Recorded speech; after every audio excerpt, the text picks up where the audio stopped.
9వ అధ్యాయము 19వ వచనంలో ఒక మాట రాయబడుచుంది.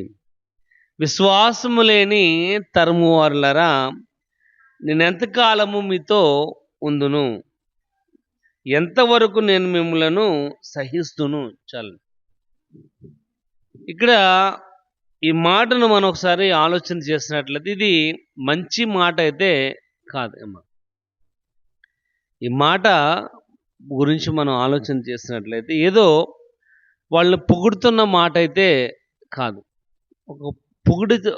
ఒకరిని పొగిడే మాట అయితే కాదు ఇది. ఒకరిని తిడుతున్న మాట. ఇక్కడ అంటున్నాడు, విశ్వాసము లేని తరము వారులారా, ఎంతకాలం నేను మీతో పాటు ఉంటాను, ఎంతకాలం నేను మిమ్మల్ని సహించాలి అని.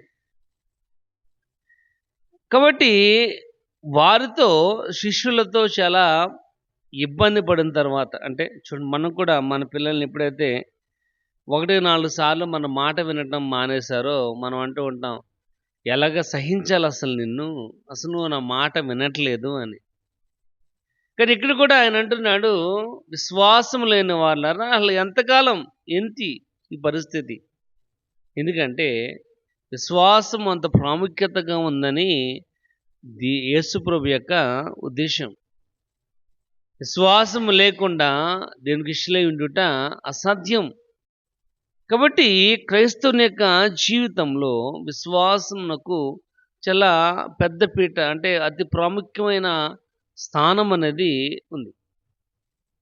ఇక్కడ రాయబడుచుంది, విశ్వాసం గురించి రాయబడుచు, విశ్వాసం లేని వాళ్ళారా, ఎంతకాలం నేను మిమ్మల్ని సహించాలి. ఆ చిన్న బిడ్డను నా ఇద్దరు తీసుకురండి, నేను వాడిని బాగు చేస్తాను. ఇక్కడ దినమున దేవుని యొక్క వాక్య భాగము మనం ఆలోచన చేస్తున్నట్లయితే, ఫెయిత్ క్యాన్ డూ ఎవ్రీథింగ్. విశ్వాసము ఏమైనా చేయగలదు. విశ్వాసంలో ఏమైనా ఎందుకు చేయగలదంటే, అంత సామర్థ్యం కలిగినదిగా పరిశుద్ధ లేఖనం అనేది రాయబడుచుంది. ఈ దినం నేను నేర్చుకుందాం, ఏంటి విశ్వాసము చేయగలిగింది ఏంటో నేర్చుకుందాం. యాకోబు పత్రిక 5వ అధ్యాయము, యాకోబు పత్రిక 5వ అధ్యాయము 15వ వచనం చదువుకుందాం.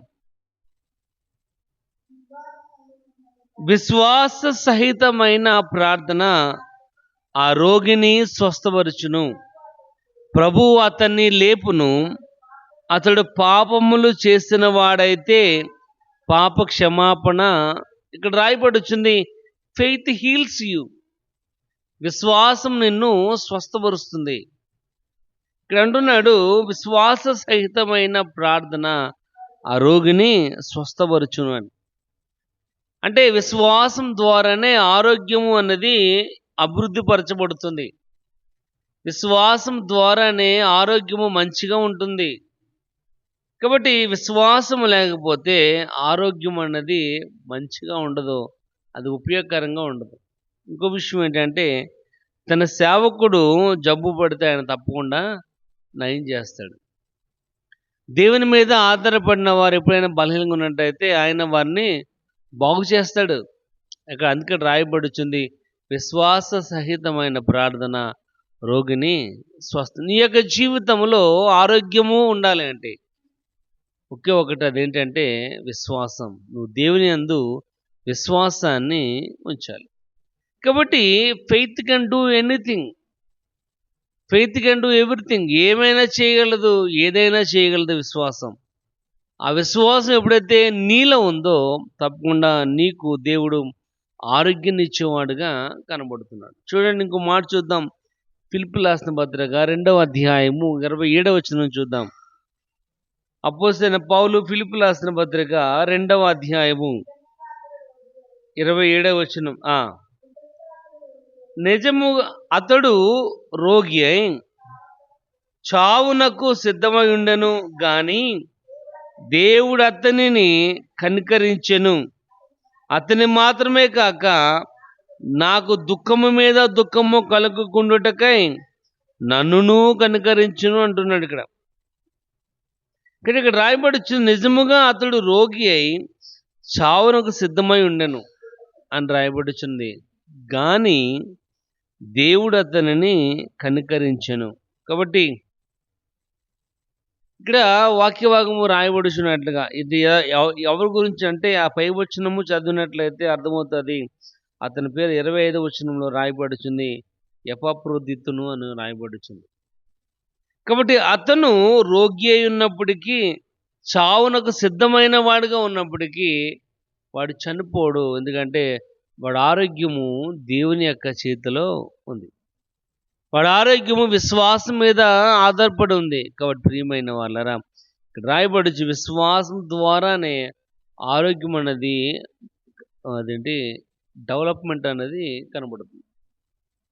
విశ్వాసం ఉంటేనే ఆరోగ్యం అనేది అభివృద్ధి అనేది కలుగుతుంది.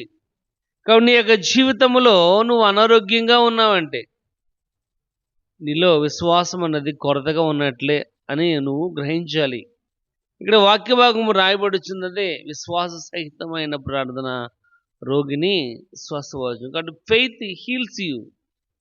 విశ్వాసం నిన్ను ఏం చేస్తుందంటే స్వస్థపరుస్తుంది. ప్రియమైన వాళ్ళరా, నువ్వు విశ్వాసము దేవుని మీద ఉండాలి. ఆయన మీద నువ్వు ఆధారపడాలి. ఇక్కడ రాయబడుచుంది, ఆయన పౌలు అంటున్నాడు, దుఃఖము మీద దుఃఖము నాకు కలుగుటకై ఆయన నన్ను కరుణించను. అతని మాత్రమే కాక నాకును దుఃఖమే దుఃఖము కలగకుండుటకై ఆయన నన్ను కరుణించు. అంటే దుఃఖం వెంబడి దుఃఖము రాకుండా ఆయన మాత్రమే కరుణించేవాడుగా ఉండడం గల కారణం ఏంటంటే విశ్వాసం. కాబట్టి ఫెయిత్ హీల్స్ యూ. విశ్వాసం నిన్ను స్వస్థపరుస్తుంది. విశ్వాసమే నీకు మంచి ఆరోగ్యాన్ని ఇస్తుంది.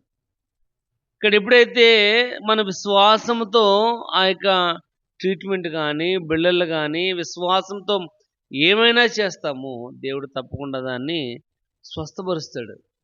ఇక్కడ ప్రియమైన వాళ్ళరా, వాక్య భాగం రాయబడి వచ్చింది, విశ్వాసమే మంచి ఆరోగ్యాన్ని ఇవ్వగలదు. మనము భౌతికంగా కాదు కానీ ఆధ్యాత్మికంగా కూడా బలహీనులుగా ఉన్నాం. విశ్వాస జీవితంలో దినదినం ఏమైపోతున్నామంటే అణగారిపోతున్నాం. కాబట్టి విశ్వాస జీవితంలో దినదినం ఏం చేయాలంటే నూతన పరచబడాలి. కానీ మనం ఏం చేస్తుంటామంటే చాలే అని మనము సరిపెట్టుకుంటున్నాం. కానీ దేవుని యొక్క వాక్య భాగం రాయబడుచుంది, ఆ విధంగా సరిపెట్టుకుంటే ప్రయోజనం లేదు. అందుకే ఆయన అంటున్నాడు, విశ్వాసం లేని తరము వారులారా, ఎంతకాలం నేను మీతో పాటు ఉండాలి, ఎంతకాలం నేను మిమ్మల్ని సహించాలి. అప్పటికే యేసుప్రభు సువార్త పరిచర్య మొదలుపెట్టి సుమారుగా సంవత్సరంగా వస్తుంది. కానీ ఇంకా వారిలో ఏం లేదంటే విశ్వాసం అన్నది సరైన రీతులు అనేది లేదు. మనం ఉండటం కాదు కానీ మనలో విశ్వాసం అన్నది దినదినం ఏం చేయాలంటే అభివృద్ధి పరచబడాలి. కాబట్టి ప్రియమైన వాళ్ళు, ఇక్కడ వాక్య భాగం రాయబడుచు ఈ వచనంలో విశ్వాసము ఆరోగ్యాన్ని పొందించగల శక్తి కలిగినదిగా ఉందని అక్కడ రాయబడుచు. వాక్యము ద్వారానే మా స్వస్థత. దేవుని యొక్క వాక్యమే నీకు ఆరోగ్యం. ఇక్కడ ఆ యొక్క ఆరోగ్యముని కలగాలంటే ఒకటి విశ్వాసం. ఒకసారి చూడండి, 1వ యోహాను పత్రిక ఒకసారి చూద్దాం. 5వ అధ్యాయము 14వ వచనం చూద్దాం. 1 యోహాను పత్రిక 5వ అధ్యాయం చదవండి. ఆయనను బట్టి మనకు కలిగినది ఏమనగా ఆయన చిత్తానుసారముగా మనం ఏమడిగినను ఆయన చేతులు. ఇక్కడ రాయబడి ఏంటంటే ఆయన చిత్తానుసారముగా మనం ఏమడిగినను ఆయన చేస్తాడు. ఏంటి ఆయన చిత్తానుసారముగా అంటే విశ్వాసం. హెబ్రీ 11:1 రాయబడుచుంది, విశ్వాసం లేకుండా దేనికి ఇష్టలేండుట అసాధ్యం. కాబట్టి ఆయనకు చిత్తం ఏంటంటే విశ్వాసం. కానీ నీ యొక్క జీవితంలో విశ్వాసం కనుక ఉన్నట్లయితే నువ్వు ఏమడిగినను ఆయన నీ మనవిని ఆలకించేవాడుకున్నాడు. కాబట్టి ఇక్కడ ఒక ఫార్ములా అనేది రాయబడుతుంది, ఒక సూత్రం. చూడండి, ఒక లెక్క మనం చేయాలనుకోండి, ఆ లెక్కకి ఏం కావాలంటే ఫార్ములా అనేది అవసరం. ఆ సూత్రము లేకపోయినట్లయితే ఆ లెక్కను మనము ఛేదించలేం. కానీ ఇక్కడ కూడా ఒక సూత్రం ఉంది, అదేంటంటే ప్రార్థన ద్వారా మనం దేవుని యొక్క కృపతో ఆరోగ్యం పొందుకుంటున్నాం. దేని ద్వారంట? ప్రార్థన ద్వారా. అందుకే ఇక్కడ రాయబడుచుంది, విశ్వాస సహితమైన ప్రార్థన ఆ రోగిని స్వస్థపరుస్తుంది. కాబట్టి ప్రార్థన ద్వారా మనం దేవుని యొక్క కృపతో ఆరోగ్యాన్ని పొందుకుంటున్నాం. ప్రియమైన వాళ్ళరా, నీలో ఆ విశ్వాసం కనుక ఉన్నట్లయితే తప్పకుండా ఆయన తన కార్యాన్ని నెరవేర్చగలరు. ఎందుకంటే మనం చదువుకున్న మార్కు 9:19 ఆయన అంటున్నాడు, నేను ఎంతకాలం మిమ్మల్ని సహింతును కనుక ఆ చిన్నవాడిని నా దగ్గరికి తీసుకురండి అని. ఇక్కడ మన దేవుని దగ్గరికి తీసుకుని వస్తేనే ఆరోగ్యం, దేవునిలో ఉంటేనే ఆరోగ్యం. మనం అనుకుంటూ ఉంటాం, ఆరోగ్యం ఉన్నప్పుడు మనము దేవుని దగ్గర సన్నిధికి రావాలంటే ఆలోచిస్తాం. ఆరోగ్యం అంతా పోయాక ఇంకా నడవలేని స్థితిలో ఉన్నప్పుడు మనం అంటూ ఉంటాం, ప్రార్థనకు వెళ్ళాలని ఉందమ్మా, కానీ నన్ను నడిపించేవాడు ఎవడు కూడా లేడు అని. అప్పుడు కనపడుద్ది మన విశ్వాసం. నేను ప్రార్థన రావాలనుకుంటున్నాను కానీ నా యొక్క శరీరం సహకరించట్లేదు అని. కానీ ఇక్కడ వాక్య భాగం రాయబడుచుంది, విశ్వాసం కనుక నువ్వు చూపించినట్లయితే తప్పకుండా ఆయన నిన్ను స్వస్థపరుస్తాడు. విశ్వాస సహితమైన ప్రార్థన రోగిని చూడు. మళ్ళీ చదువున్న వచనం ఒకసారి, 5వ వచనం, 5వ అధ్యాయము. ఆ రోగిని స్వస్థపరచును, ప్రభువు అతని లేపును, అతడు పాపము చేసిన వాడైతే పాప క్షమాపణ. ఇక విశ్వాసంలో ఏముందంటే క్షమాపణ కూడా ఉంది విశ్వాసంలో. ఎందుకు క్షమాపణ అంటే మనము జన్మతః పాపులం కనుక. ఇది మనకు భౌతికమైన ఆరోగ్యము కాకుండా ఆత్మ సంబంధమైన ఆరోగ్యాన్ని కూడా దేవుడు మనకి దయచేయగలడు. ఇక్కడ అంటున్నాడు, అతడు పాపం చేసిన వాడైతే పాప క్షమాపణ కూడా పొందుకుంటాడు. దేని ద్వారా అంటే విశ్వాసం ద్వారా. ప్రియమైన వారారా, విశ్వాసంలో ఏముందంటే క్షమాపణ అనేది దొరుకుతుంది. విశ్వాసములో క్షమాపణ దొరుకుతుంది. ఇక్కడ ప్రియమైన వాళ్ళరా, నీ పాపములు క్షమించబడి ఉండాలంటే విశ్వాసము దేవుని ఎడలా ఉంచినట్లయితే తప్పకుండా నీకు ఆరోగ్యాన్ని. ఎందుకంటే పాపం వల్ల వచ్చు జీతం మరణం. మనం అంటూ ఉంటాం, వాడు ఏదో పాపం చేశాడు, నిన్న ఒకళ్ళు చనిపోయారు, చనిపోతే వాళ్ళు అంటున్నారు ఎన్నో పాపాలు చేశాడు కాబట్టి ఇంతకు ముందు చచ్చిపోయాడు అని. అంటే పాపం ఎప్పుడైతే ఉందో దానివల్ల మనం అనుకుంటూ ఉంటాం బలహీనత అనేది కనబడుతుంది అనుకుంటాం. కానీ ఇక్కడ వాక్య భాగం రాయబడుచుంది, ఆయన మాత్రమే ఆరోగ్యాన్ని ఇచ్చేవాడుగా ఉన్నాడు. పాపము ద్వారానే, పాపం వలన ఏంటంటే క్షమాపణ అనేది అవసరం మానవుని యొక్క జీవితం. ఆ క్షమాపణ మనం పొందుకోవాలంటే విశ్వాసము, ఆ విశ్వాసం మాత్రమే మంచి ఆరోగ్యాన్ని ఇవ్వగలదు. ఇక్కడ రాయబడుచుంది, ఆయన చిత్తానుసారముగా నువ్వు ఏమడిగినను ఆయన నీకు చేస్తాడు. ప్రియమైన వాళ్ళరా, దేవుని యొక్క వాక్య భాగం రాయబడుచుంది, ఆయన అంటున్నాడు విశ్వాసం లేని వాళ్ళరా అని. ఇక్కడ నేను నేర్చుకున్న మనము ఫెయిత్ మూవ్స్ మౌంటైన్ అని. విశ్వాసము కొండలను కదిలించగలదు.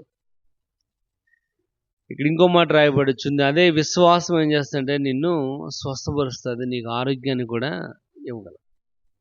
చూడండి, మనము హెచ్కేల్ గ్రంథంలో ఒకసారి చూసుకున్నట్లయితే అక్కడ మరణ భయము చేత బద్రి వృక్షము కింద పడుకున్న ఒక వ్యక్తి దగ్గర ఏం కనబడ్డదంటే ఆహారం కనబడ్డది. అతని దూత వచ్చిందే, నువ్వు లేచి తిను, నీకు పని ఉంది అని. తినేసి మళ్ళీ పడుకున్నాడు. మళ్ళా పడుకున్న తర్వాత మళ్ళా వచ్చింది దూత, ఇగో బహు పని ఉంది, నీకు చాలా పని అయితే ఉంది. ఎప్పుడైతే ఆహారాన్ని తిన్నాడో అక్కడ రాయబడి 40 దినములు ప్రయాణం చేయగలంతగా శక్తిని పొందుకున్నవాడుగా కనబడుతున్నాడు. కాబట్టి ప్రియమైన వాళ్ళారా, నిన్ను నడిపించేది విశ్వాసం. నీ యొక్క జీవితమునకు మార్గదర్శకం ఉన్నది విశ్వాసం కనుక విశ్వాసం లేకుండా దేవునికి ప్రియమైన వారిగా మనం ఉండాలి. అక్కడ ఇంకో మాట రాయబడుచుంది, ఆయన ఉన్నాడనియు, ఆయన తన వెతుకువారికి దొరుకువాడుగా ఉన్నాడనియు మనం ఏం చేయాలంటే నమ్మాలి. నమ్ముట నీ వలనైతే నమ్మువానికి సమస్తము కూడా సాధ్యం. ప్రియమైన వాళ్ళరా, వాక్య భాగం రాయబడుచుంది, అది భౌతికమైన ఆరోగ్యం మాత్రం కాకుండా ఆధ్యాత్మికమైన ఆరోగ్యం కూడా అవసరం. మనం అనుకుంటూ ఉంటాం భౌతికమైన ఆరోగ్యం కోసం చూస్తూ ఉంటాం. కానీ ఆత్మలో మనం ఏమైపోతామంటే క్షీణించిపోతూ ఉంటాం. ఆత్మలో మనం బలహీనలుగా ఉంటాం. కానీ దేవుని యొక్క వాక్య భాగం రాయబడొచ్చింది. ఆత్మలో బలవంతులుగా ఉండాలి.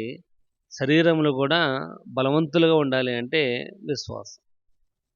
కాబట్టి దేవుని యెడల విశ్వాసాన్ని చూపిద్దాం. విశ్వాసం ద్వారానే అద్భుతం. ఆయన యొక్క నీ జీవితమునకు సహాయకుడిగా ఉండాలి అంటే విశ్వాసం.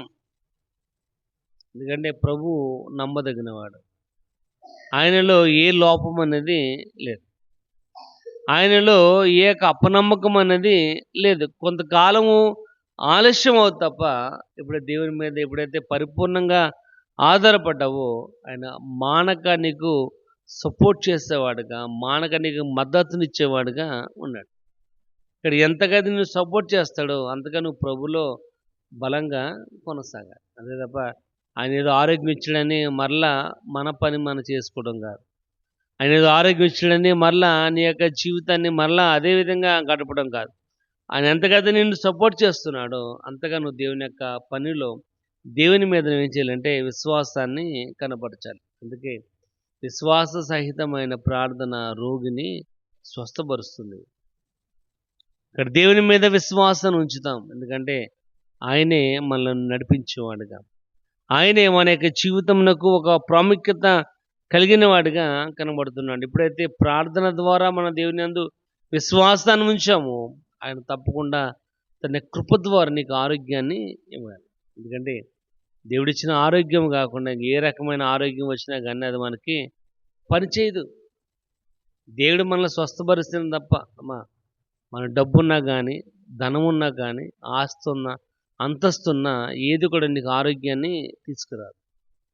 ఎందుకంటే ఇదే మార్కు సువార్త 12 సంవత్సరములుగా బాధపడుతున్న స్త్రీ విషయంలో మనం చూడగలం. ఆమె తన యొక్క జీవితంలో అనేక రకాలైన ఇబ్బందులు పడినప్పటికీ యేసు పాద దగ్గరికి వస్తేనే తప్ప ఆమెకు స్వస్థత అనేది లేదు. ప్రియమైన వాళ్ళరా ఆయన పాదముల దగ్గర ఉందంటే స్వస్థత ఉంది. ఆ స్వస్థతను మనం పొందుకోవాలి అంటే విశ్వాసం. మెయిన్గా ఏంటంటే విశ్వాసం. విశ్వాసం లేకపోతే ఏ రకమైన ప్రయోజనం అనేది లేదు. కాబట్టి ప్రియమైన వాళ్ళరా దేవుని నెల విశ్వాసాన్ని చూపిద్దాం. తప్పకుండా ఆయన మనకి ఆరోగ్యాన్ని ఇచ్చేవాడుగా ఉన్నాడని వాక్య భాగం రాయబడుచున్నట్లుగా అటువంటి భరోసాతో ఈ దినమున ఈ కార్యక్రమం నుంచి మన ఇంటికి వెళ్దాం. ఎందుకంటే ఆయన ఇచ్చే ఆరోగ్యము మీద ఆయన కలిగించే ఆరోగ్యము విశ్వాసం మీద ఆధారపడి ఉన్నట్లుగా దేవుని యొక్క వాక్య భాగం రాయబడుచుంది. విశ్వాస సహితమైన ప్రార్థన రోగిని స్వస్థపరచును. ఒకవేళ వాడు పాపి కనుక పాపం చేస్తున్న వాడైనా ఉన్నట్లయితే పాపం కూడా విశ్వాసం ద్వారానే క్షమించబడుతుంది. కాబట్టి ప్రియమైన వాళ్ళరా దేవుని యందు విశ్వాసం ఉంచుదాం. మన యొక్క పాపములను క్షమించబడే విధముగా, మన యొక్క ఆరోగ్యము కుదుటపడే విధముగా ఉండడానికి దేవుడు మనకు సహాయం చేయనుగాక. ఆమేన్. ఈ కొద్ది మాటలు మన ఇంట్లో దీవించి ఆశీర్వదించునుగాక.